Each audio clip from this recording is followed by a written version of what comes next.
It's the Happy Families Podcast. It's the podcast for the time-poor parent who just wants answers now. NAPLAN, the National Assessment Program, literacy and numeracy test results have been published in the last week. Headlines are screaming at us, telling us that we have reasons to be concerned. If you are somehow unfamiliar with NAPLAN, it's a series of standardised tests given to Australian students in years 3, 5, 7 and 9 to measure their skills in reading, writing and language conventions like spelling and grammar and punctuation, and also numeracy.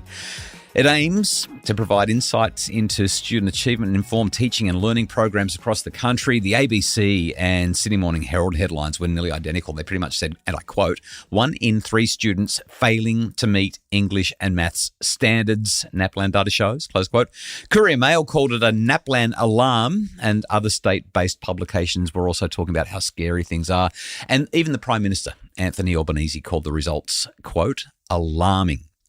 Natasha Bita is a Walkley Award winner for journalism and the education editor at The Australian. And Natasha joins me to talk NAPLAN on the Happy Families podcast now. Natasha, before we talk results, walk me through how NAPLAN is scored, because it's changed over the last few years. It used to be 10 bands, now it's 4 bands. What do they mean?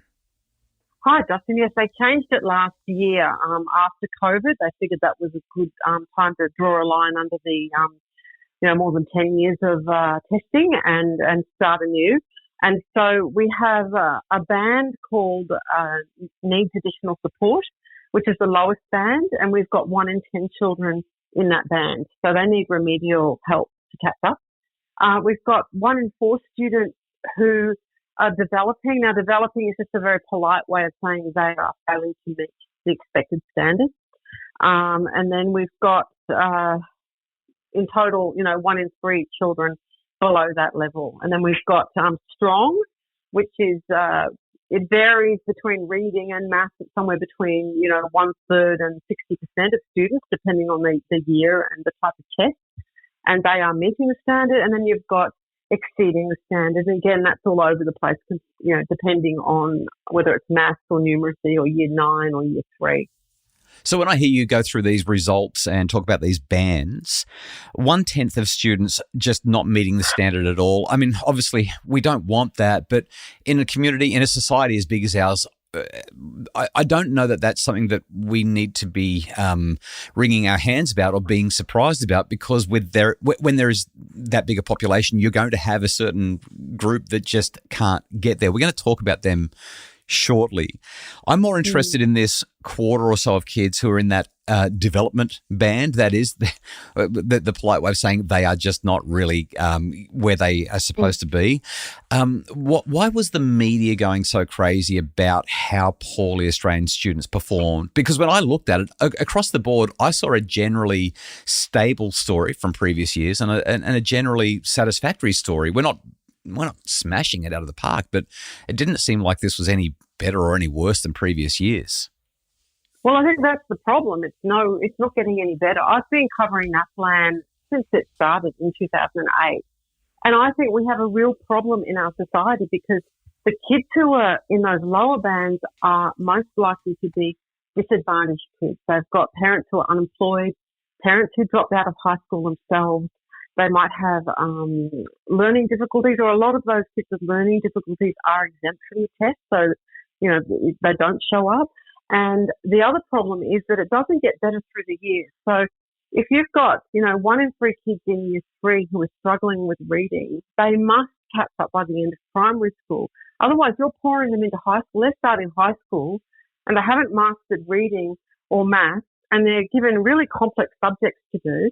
They then get really stressed out, they get really disengaged, they don't finish school, or they'll muck up, or they get very anxious. And I just think that's wrong, because when I went to school back in the Jurassic age, most of the kids, we all knew how to read really well, and we had a pretty good basic maths, and that gives you a very good foundation for other learning. I don't have the data in front of me for the question I'm going to ask. It's a question without notice, but I can't remember what the numbers were in the latest round, but it was an astonishingly Astonishingly, that might be the wrong word. I was surprised. I was genuinely surprised about how many kids in Australia who are in high school actually cannot read. Well, it's 1 in 8 boys are starting, high school and year 7 needing remedial reading instruction. Now, I just think that that's not fair on the kids.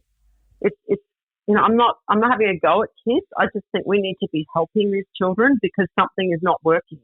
And it's getting worse, and it's most likely to affect children with parents who cannot afford tutoring.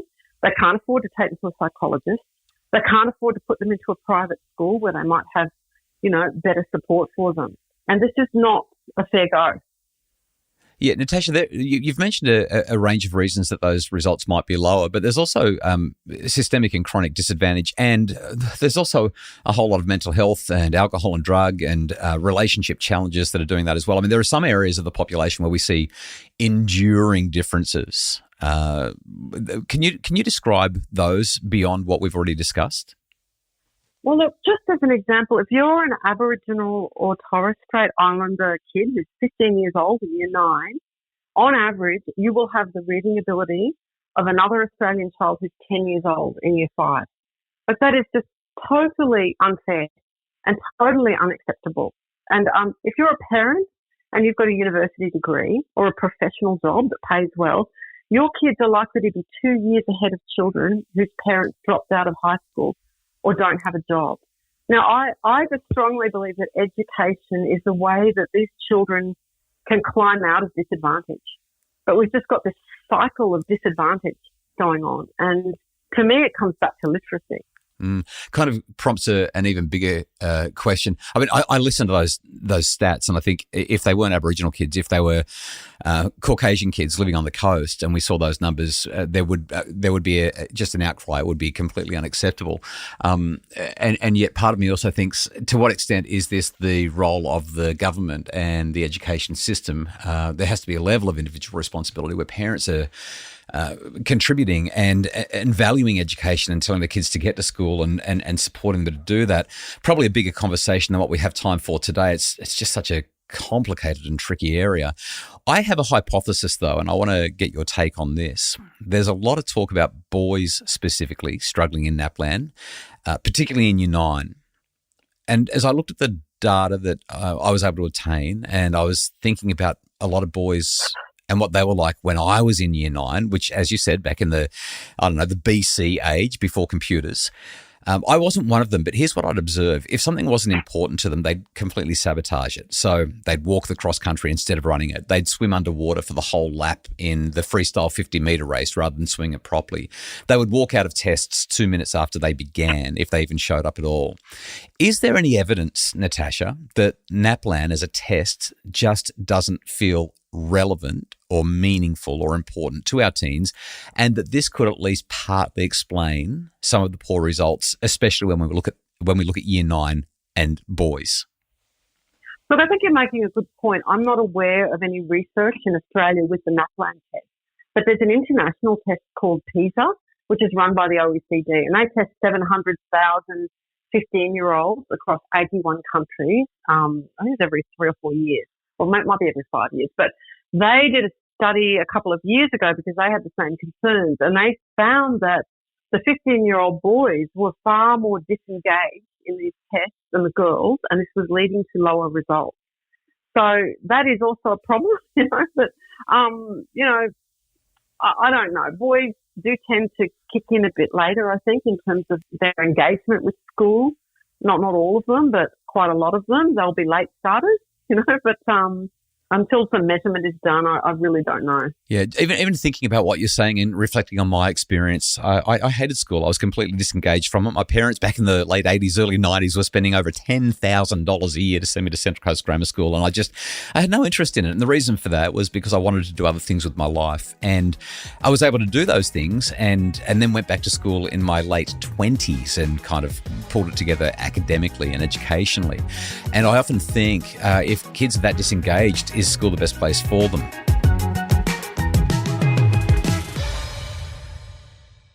Tell me this, across the various states, Natasha, particularly in low-performing states like Queensland, There's a lot of anger about how education works. We've even touched on a little bit of that in our discussion so far.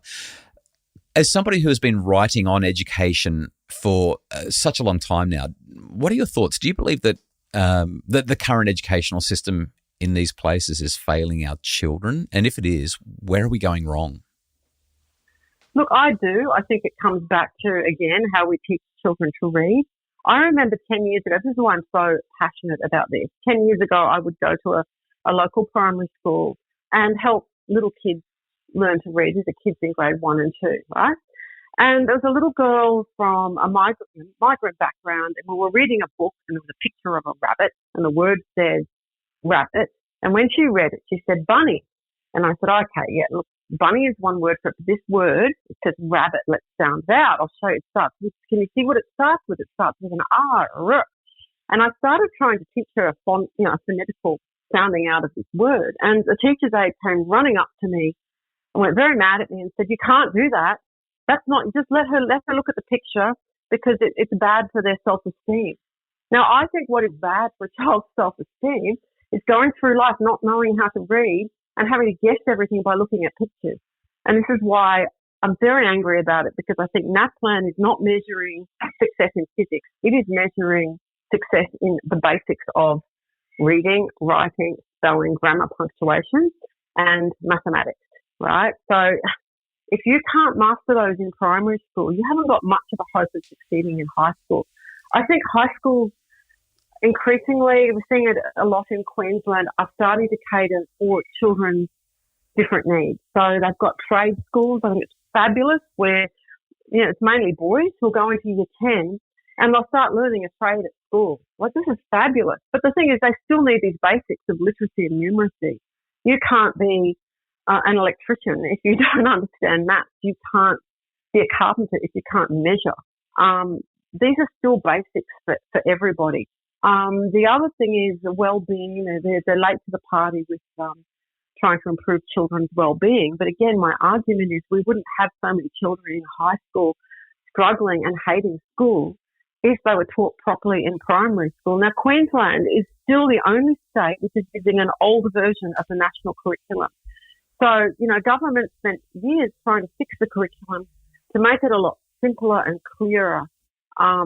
So it would be easier for teachers to teach, easier for parents to understand. And Queensland's decided that it's going to wait until the end of 2027 to introduce it properly. All the other states are doing it. New South Wales has just launched this fantastic curriculum, and it's filled with facts and knowledge, because I'm not sure how many other parents have issues where you cannot comprehend what your child is meant to be doing at school, in high school. Like, some of the assignments, even in primary school, are just so full of jargon that no one can understand what they're meant to be doing. I just think we need to go back to the fundamentals in primary school. If we teach them fundamental reading and writing and make them love books and love reading. Screens is a huge problem. If I ruled the world, I would unplug the internet. I just think it's caused so much damage to children's learning and to children's mental health. I think that's one of the biggest issues facing parents. Queensland only decided this year that it would ban smartphones in classrooms. And we all know kids are just using their smartphones and hotspotting all sorts of inappropriate things.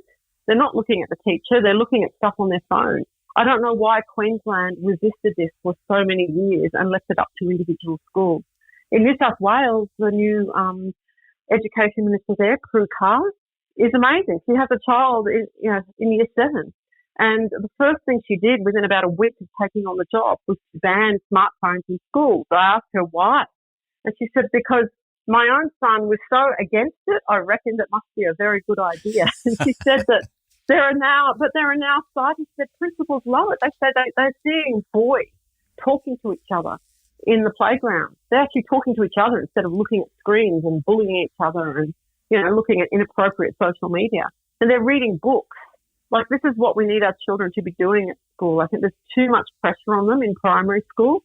If we just stick to the basics, make them love learning, make them want to be at school, let them have a bit of fun, make the learning interesting and relevant, we will solve half our problems. Listening to you say that, I'm torn between two thoughts. Number one, Natasha Bita for Education Minister or PM, and especially the unplug the internet thing. But more than that, what you described, especially in the first part of your answer, is a fundamental reliance on helping children to feel capable and competent when they're in the classroom or when they're doing anything that requires a level of literacy or numeracy.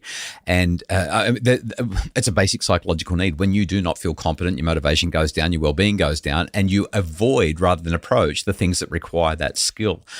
Natasha, I've been a long time, and quite vocal critic of NAPLAN. My criticisms pretty varied, but usually include the fact that results are shared with parents. I just don't think that it's helpful to be telling parents, especially when it was the 10 bands, what band your kids are in, that they're used in tables that allow parents to compare schools, which also makes it into an arms race with schools and turns NAPLAN into a marketing exercise for a lot of schools as well. And relatedly, that some schools ask certain children to not sit the test because of how it's going to impact on their school's results. So I have a neighbour just a couple of doors down whose child goes to a quite prestigious school not far from me on the Sunshine Coast, and she was specifically asked to keep her child home from school for NAPLAN this year precisely for that reason. In addition to that, there's some reliability and validity concerns around it. But if we could deal with those issues, I see some value in schools and governments having access to the data that NAPLAN provides so they can guide those curriculum decisions. Will you do something for me as somebody who is pretty antagonistic towards NAPLAN? Can you make the argument that NAPLAN is worth the $100 million plus that the government spends on it each year? Or is my argument actually persuasive and worth the paper that it's printed on? Okay. First of all, I'm writing a piece for tomorrow's paper, which is based on a University of New South Wales business school study, which shows that schools may be manipulating the NAPLAN data. Oh, you mean Yes. I was right? What do you know? You're right. And it's, who gets it, private schools, and if students aren't performing well, they're suddenly withdrawn from the test. Now, I think that is absolutely a disgusting thing to do. Well, right? it's mendacious and it's cynical in the extreme. Yeah. I am a very strong supporter of NAPLAN. Before we had NAPLAN, there was no transparency. We didn't know which schools were struggling.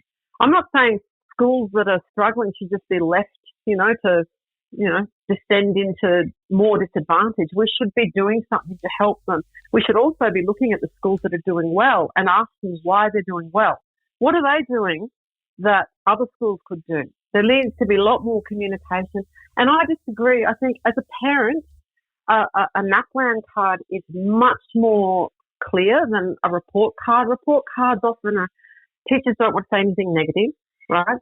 So you don't know that your child doesn't know how to do fractions, for example, or isn't reading to the required level. You see it on a NAPLAN, and if you are an engaged parent, you go, holy moly, I better sort this out. You're off. No more fortnights until you start reading books, or I'm going to help you. I'll get a tutor, or I'll read to you, or how can I help you? A lot of parents, as you said, there is a lot of dysfunction in our society, and we cannot blame kids for parents' decisions, right? But this is where schools can step in, and I think that we do, as a community, have a responsibility to help children whose own parents can't or won't help them. So we need to be assisting them. And, there's a saying that if it's not measured, it's not managed. And that's how I feel about NAPLAN. I get annoyed when I see people carrying on about how stressful it is, because this is parents and students stressing their kids out. I explain it like, well, when you go to the doctor, they measure you to see how tall you are and whether you're average for your age, or, whether, maybe you're not eating enough protein or whatever. You take your child to the dentist for preventative health checks so that you can get their teeth cleaned before they get need fillings. I mean, this is just an example of NAPLAN should not be any different. You are measuring your child's learning in the basics. And if there's a problem, you've got a chance to sort it out before it gets worse. The problem is it's not getting any better. So you would think that if we've got 1 in 3 kids in year 3 struggling, you would hope that by year 5 and definitely by year 7, you've reduced that proportion. So they're going into high school better equipped. But the problem is you've got more kids struggling in year 9. So what do you think is going to happen to those kids when they hit year 11 and 12? We have got the lowest high school completion rate on record. Kids are voting with their feet. There is school refusal. And sometimes I just can't blame them, you know? Like, I just think we have just made everything so complicated and stressful. You know, school should be a place to hang with your mates, yes, to learn, but it's so high stakes these days. Listening to your response, we see NAPLAN quite differently. You're much more for it than I am. I'm pretty much against it. However, it seems that what I'm concerned about, you're also highlighting, and if we could fix those things, that is the pressure on the students and the manipulation by schools and maybe some of the reliability issues, we could actually have a test that provided people with meaningful data that allowed us to assess what's really going on and improve education. And I just love hearing the clarity and the consistency between both of our goals as you've described. We're looking for the same thing. Natasha, you've been really generous with your time. I've really enjoyed the conversation. Last question. Teacher shortages, teacher wellbeing, burnout, major concerns in the education sector right across Australia. How do you think that these issues are impacting student learning outcomes and contributing to the current NAPLAN challenges? What needs to be done when it comes to teacher wellbeing burnout issues? Well, it's just a vicious cycle, isn't it? If you've got children who are disengaged and then become disruptive, they're not exactly going to be a pleasure to teach. Teachers feel it's not their job to also be counsellors and welfare workers, etc. But I still maintain that if we can fix these things up in primary school, things will get better over time. And, you know, I want to have a good shout out to teachers. I think they are fabulous. I think they do a really important job in society, and I think that if only some of the bureaucrats and governments would just listen and make things a little simpler, like what they've done in New South Wales with their syllabus, is going to make a huge difference for teachers. But, you know, in Queensland, they're stuck teaching something that was made redundant 2 years ago. Can you imagine in a hospital, say a medical researcher says, oh, we've got a new way to treat cancer. The old drugs we've been using, they're not actually helping cure cancer. We should stop using them. The hospitals don't say, oh, yeah, we're just going to give the doctors 6 years to get up to speed with the new thing before we introduce it. That doesn't happen in the medical profession. So why is it happening in education? If we know that using phonics, which became very unpopular for reasons I will never comprehend, you know, we all have magic words now where you've got to, look and guess and memorize words. It doesn't work for children with dyslexia at all. They will never learn to read if you don't teach them phonics and sounding out letters and sounds, which was done right up until sort of the 1970s. I don't understand why, you know, ideology has captured our classrooms. If we put the children at the centre and look at their needs, we would be simplifying things. Natasha Bita is a Walkley Award winning journalist and the education editor at The Australian. This has been a longer podcast than normal, Natasha, but I've loved listening to you and I'm so grateful for this conversation. Really appreciate your time. Thank you. Okay, thanks. Bye. The Happy Families podcast is produced by Justin Rulon from Bridge Media. Thank you for your great work, Justin. Really appreciate it. Tomorrow on the Happy Families podcast, answering your questions about kids in reality TV shows and conforming in kindergarten. Can't wait to join you tomorrow for those conversations on the Happy Families podcast. For more information about making your family happier, sign up for our newsletter at happyfamilies.com.au.